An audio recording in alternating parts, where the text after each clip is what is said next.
I'm getting ready for Daytona, but things aren't going quite like I expected. And I got this bike tore apart. We got about a week, and I got to have this thing ready to roll.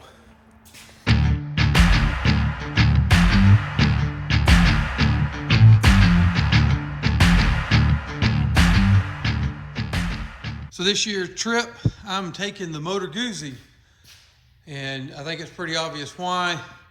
I built a chopper this year. My gas tank and fenders, they've been out for a month and a half, 2 months now. I don't believe they're going to get done. I went and checked on them, hadn't even got primer coat on them yet.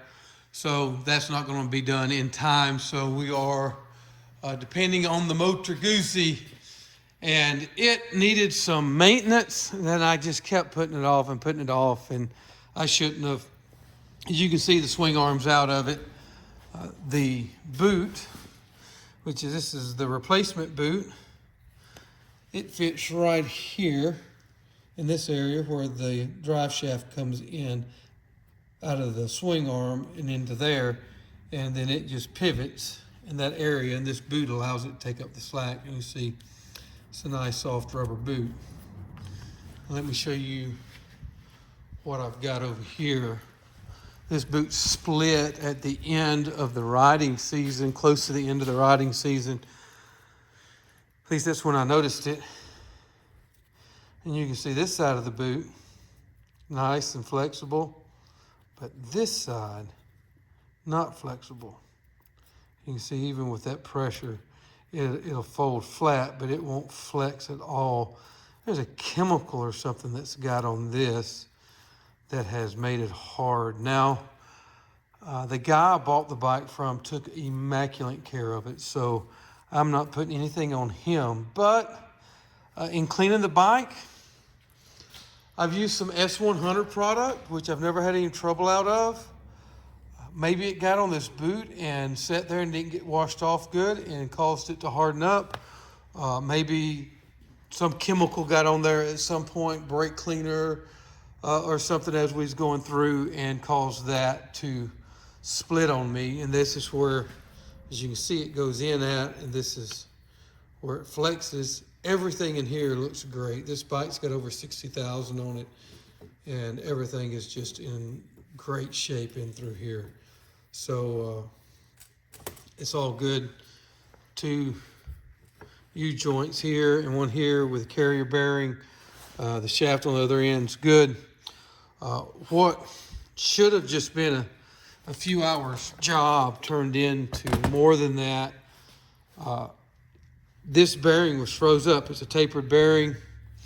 You can see here, set in there like so. I couldn't hardly rotate it even with my finger in, pushing hard. It would barely rotate, and it was jumping around in the race. I've never seen a race in this bad a shape before. You can see here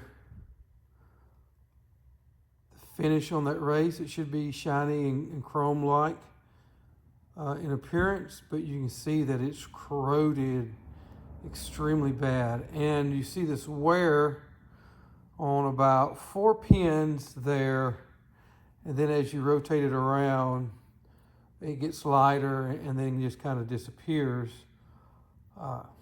This thing was loaded bad. In other words, the load that it was carrying wasn't set in properly. Here's my opinion. Moto Guzzi uses these pins to locate the swing arm. This pin on this side doesn't set down against the bearing. Some of the parts diagrams I've looked at, there's a spacer that goes in there that is missing. So this never loaded the bearing on this side. It was actually hitting right in there, and you can see the little rub marks in there where this pin was set down against the steel inside that bearing. So it's going to take a washer or some machining or something to take place to fix this before it goes back together. The bearing was in such bad shape that once I cleaned all the brown goo and gunk and hardened stuff out, the bearing just came to pieces. So there was no saving it. But even if the bearing hadn't, this race there's no way I'd run something like that. So it had to be replaced either way. There are no bearing supply places here that can even cross-reference the number here. This is, let's see if we can pull it in. Yeah, this is an FAG bearing. Part number is really clean on it. But even at the one bearing place I go to in town to get all of my bearings, they have access to all these specialty bearing supply houses, and even the supply houses couldn't cross that number. So I've had to order them online to get specific Moto Guzzi bearings. Because of that, I gotta wait. Now I am about a week and a half out from leaving for Daytona. The issue is bearings probably won't be in until Tuesday, maybe Wednesday. And then that just gives me the weekend to try to get this bike on the road and ready to go. And it needs a bit of work. So I've got a little bit of extra work I was not planning on doing. But as you do maintenance, you find things. Here's something else I found, because I thought maybe my U-joints could have some slop in them, but you can see here, see if we get up close, if you can see this. There we go. Now watch that shaft turn. So you get that much slop inside there on those splines. And the slop, I've just put grease in here, try to help this, because this was bone dry when I took it apart, no grease.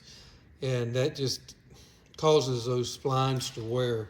So the spines are still plenty thick, but there's enough wear in there to cause that slop. So hoping that helps out a little bit, slows down the wear at some point. That will need to be replaced if I want to keep everything tight. So that's where we're at with the Moto Guzzi. Other things are very, very minor. Had a leak here. The gasket was split on it. So you can see here, just cracked at both places. That makes that work. And just for those that are Moto Guzzi guru folks, this is a hydro motor. So it's got hydraulic lifters in it. All the recalls and such have been done on these, and it's in great shape. Bike runs like a champ. Just a bit of a side deal. I'm a Moto Guzzi fan. I'm a little bit of a fanatic about them.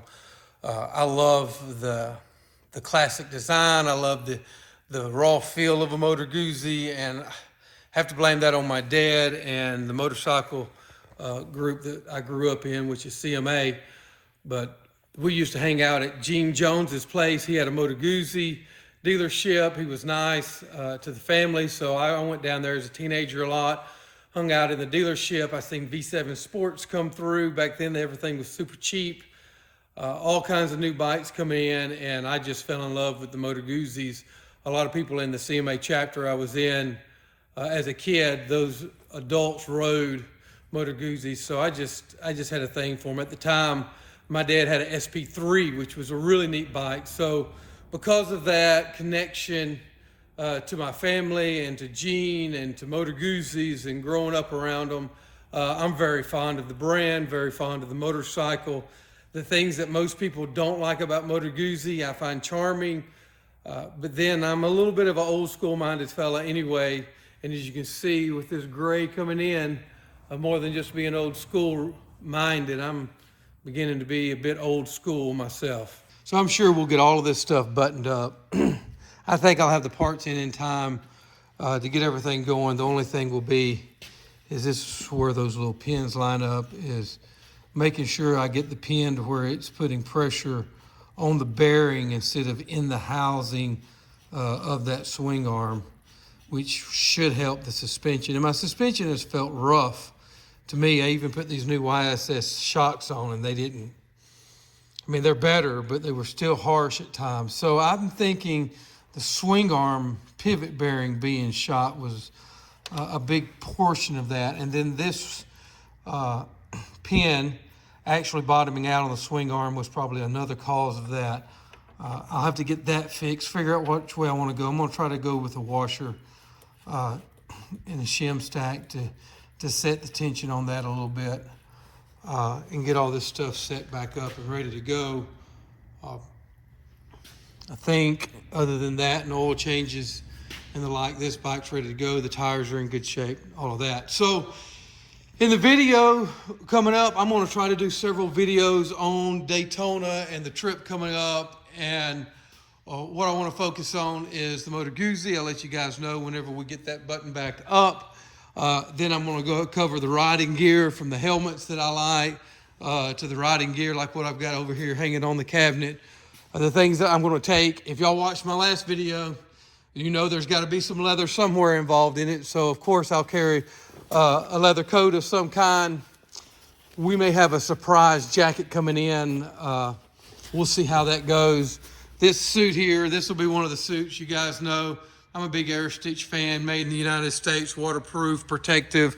It's got good armor, good pockets. So we'll cover that. And I have a tent that I've not even taken out of the bag yet, that I purchased before Christmas last year, just to go along with my hammocks for whenever I'm going out and camping and can't set one up.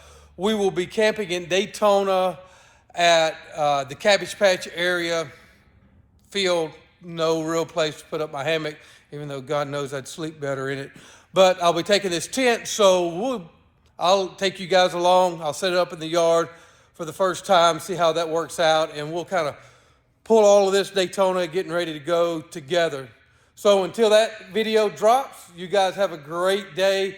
Hit like, subscribe, and I will holler at you guys.